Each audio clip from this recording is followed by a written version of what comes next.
Hey everybody, this video is going to be about glycogenolysis, and just to begin, glycogenolysis is the biochemical breakdown of glycogen, which is just long branching polymers of glucose, and it's going to break down into free glucose monomers. And so as you'll see in the video, these long branching chains are going to allow for a quick access to energy through the high number of their non-reducing ends, but the more non-reducing ends that glycogen contains, then the faster the individual glucoses can be mobilized.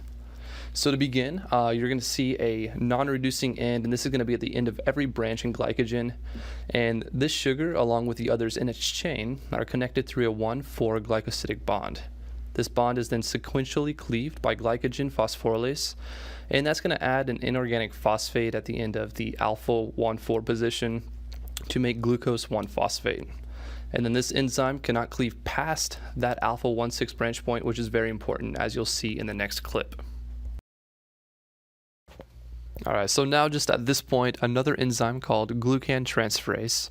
which is just a debranching enzyme, will remove 3 glucose residues from the non-reducing end of a branch, and it's going to transfer them to another nearby non-reducing end. And this is important because it's going to leave just 1 glucose remaining from the original branch, and that's going to be connected through a 1,6 glycosidic bond, and you'll see that drawn in purple, that's connecting that red glucose.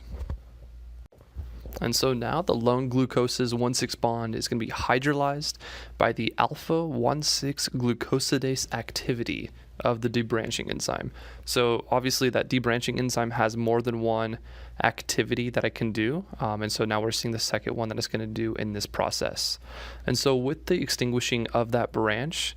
glycogen phosphorylases are going to continue their sequential cleaving of individual non-reducing glucoses that are in other branches, so that they're going to reduce all the way down to exactly 4 glucoses of the branching point, and is going to thereby trigger transferase activity once again. But as you can see, all these individual glucoses that are just now going to be floating around in the cell are going to be perfect to be able to undergo isomerization, which is going to transfer it from a glucose 1-phosphate over to a glucose 6-phosphate. And now these molecules can enter into glycolysis